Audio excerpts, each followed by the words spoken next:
Stop bombing Gaza! Stop bombing Israel! Stop bombing Gaza! Stop bombing Israel! Stop bombing Gaza! Brick by brick! Wall by wall! Israeli apartheid has to fall! Brick by brick! Wall by wall! Has to fall!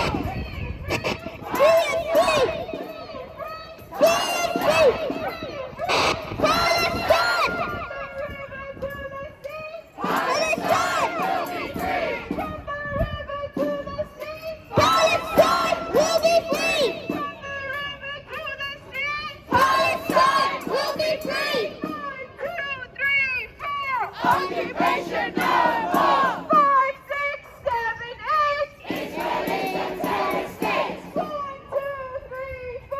Occupation no more! 5, 6, 7, 8! Israel is a terrorist state! Free, free! Palestine! Free, free! Palestine! Free, free! Palestine!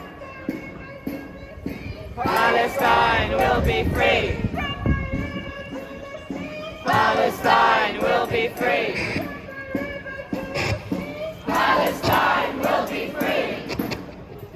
Right, make some noise, come.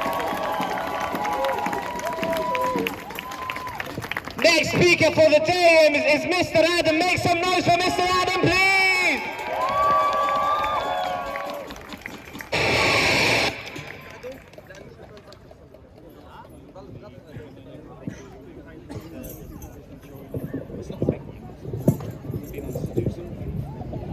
Friends, you can't give out heat unless you're on fire yourself.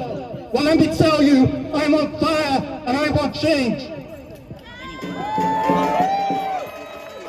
Now we are here today because already the barbarian is waiting, poised at the gate, awaiting the order from the war criminal Netanyahu to start the ground invasion of Rafah. But this is not the last battle, but Gaza is the last castle of Arab dignity. In 1967, Israel waged what it called the 6 Days War. It took Israel just 6 days to defeat the combined armies of the Arab regimes. Well, it's now over 180 days, and our Gaza remains unbound, undefeated. Proud Gaza, choosing to die on his feet rather than live on his knees. So we are for peace, not war. But we do salute the resistance. We do salute the freedom fighters. We do salute those who feel they have no choice but to take up arms against the sea of troubles and by opposing end them. The resistance is not only waged with a freedom fighter's gun. Resistance is waged at the tip of a journalist's pen. Resistance is being waged at the end of the doctor's stethoscope.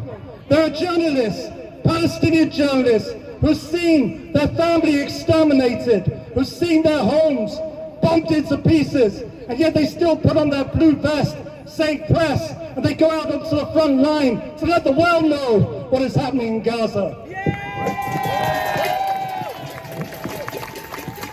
There are doctors and nurses and health workers who've seen their hospitals bombed, who've seen ambulances blown up, who have no medicine, no anesthetic, but they haven't deserted their post, they haven't deserted their people. And this should be a reminder that Gaza and Palestine is a resistance community. It is our entire people in resistance.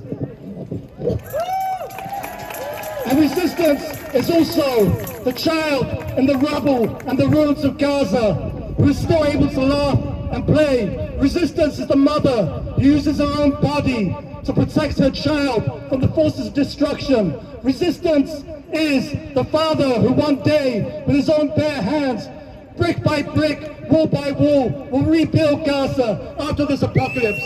Resistance is the families left for decades to rot in refugee camps and in exile, who still carry that flame of hope that one day they will return. And resistance is you and I, our out on the streets here every week demonstrating for Palestine, because we know that our state arms Israel. So the more we resist here, the less they will have to resist there. Now, someone the other day, they asked me, who are my heroes? Who are my heroes?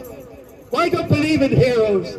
I believe in the community. I believe in community, and I believe in this movement of millions that we're seeing around the world. Because we're seeing miracles. We see people who have never spoken in public before, who get up on this mic and pour out their hearts for Gaza. We see people who 6 months ago had never attended a political demonstration in their life, who are now becoming anti-war organizers and leaders in their communities. Because we are not liberating Palestine. Palestine is liberating us.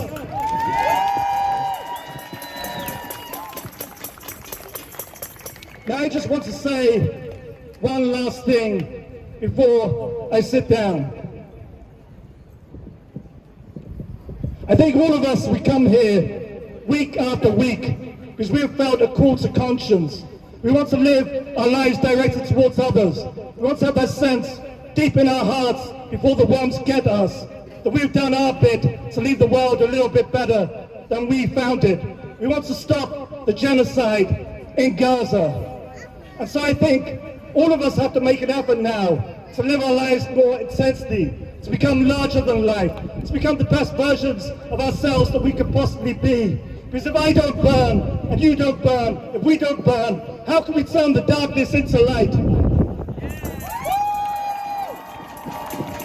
So I believe it is the hour of furnaces when only the light should be seen. So friends, this dark night of injustice cannot last forever. Another world is possible. Thank you.